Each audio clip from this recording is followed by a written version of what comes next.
বিয়ের জন্য দীর্ঘ 10 বছর মেয়ে দেখছে, কেউ মেয়ে দিতে চায় নাই। আমি তো শুরুতে নায়ক ছিলাম, কিন্তু আমি নেগেটিভ ক্যারেক্টার করতে আমার খুব ভালো লাগে। এটা ক্লাসিক একটা ব্যাপার থাকে, অ্যাক্টিং করার জায়গা থাকে, যে কারণে আস্তে আস্তে ওইখান থেকে সরে আমি এই নেগেটিভ ক্যারেক্টার চরিত্র অভিনেতা হয়ে গেছি। প্রথমে আমি শুরু কিন্তু আমার নায়ক দিয়ে।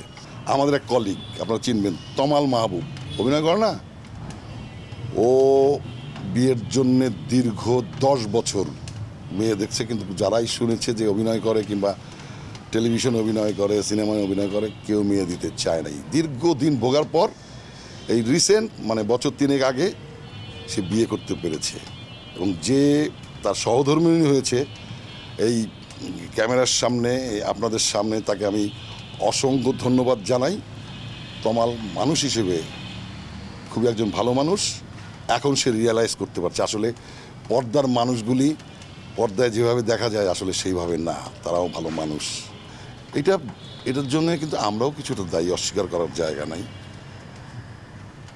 এক সময় যখন আফজাল ভাই, হুমায়ুন ফরিদি, তারপরে ওই সময়টায় সৈয়দুজ্জামান সেলিম, তৌকির ভাই, জাহিদ ভাইরা অভিনয় করতো, আজকে দর্শক যেভাবে আমাদেরকে দেখে তখন কিন্তু দর্শক আমাদেরকে সেভাবে দেখতো না।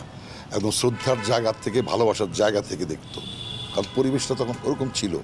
আমাদের কিছু ছোটোখাটো ভুলের জন্যে আজকে একটা বিরূপ ধারণা তৈরি হয়েছে দর্শকদের।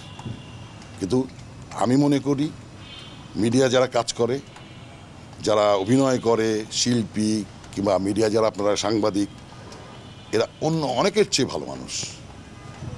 ভুলগুলি তো আসলে ওইভাবে আমি বলতে চাই না, সেটা হচ্ছে ভুল তো নর্মালি যারা আমরা মিডিয়ার বাইরের লোক তারাও তো ভুল করে।